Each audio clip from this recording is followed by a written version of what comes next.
Tell me specifically what happened and maybe go back. I mean, you unfortunately, like all of these conflicts, you can go back to the 1800s if you really want to Exactly. understand the family and property rights associated with this dispute. But explain to people who don't know what's going on in East Jerusalem what the trigger was. Yeah. So I would briefly explain the case, mainly because I read about it pretty much, but it's still quite complicated, legally speaking. So as you said, back in the 19th century, a few Jewish families purchased lands in this area called today Sheikh Jarrah.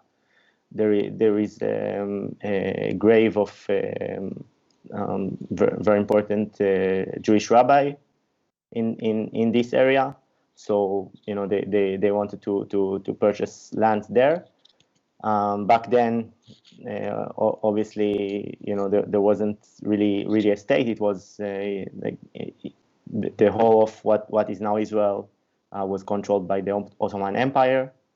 Later on, after the First World War and then the second one,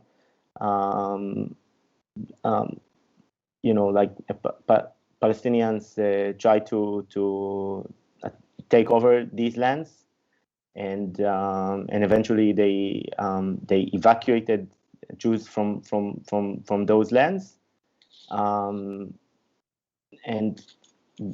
basically the next generation of owners who legally inherited those lands went to court with it, and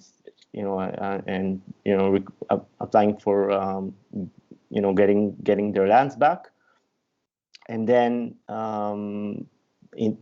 this whole thing started. It was a very long legal conflict.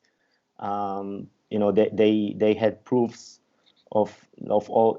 They had all the certificates showing that they own those lands. And it's important to mention that those lands are not located in like a rural area next to Jerusalem or something like that. It's in East Jerusalem, but it is a pretty central area.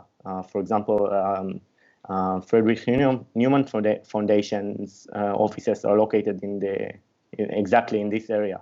For those who know Friedrich Neumann Foundation. So the courts try to solve it with some compromise. They suggested a few solutions. Eventually, the parties did not accept these solutions. Like one of them was very, I would say, fair. They just offered them to to pay rent and still live in this area. I'm talking about the Arabs, the Palestinians who live there.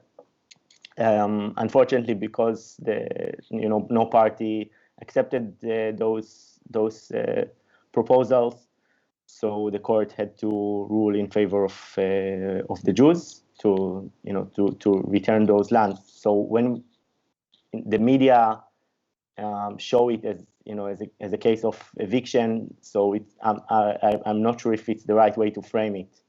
Although, to being fair about it, it is true that the laws that apply for Jews and Arabs are not exactly the same in this regard. But it's a very difficult legal situation. So I'm not sure if I'll be able to explain it, just in a few minutes. But this is pretty much the background of what happened. And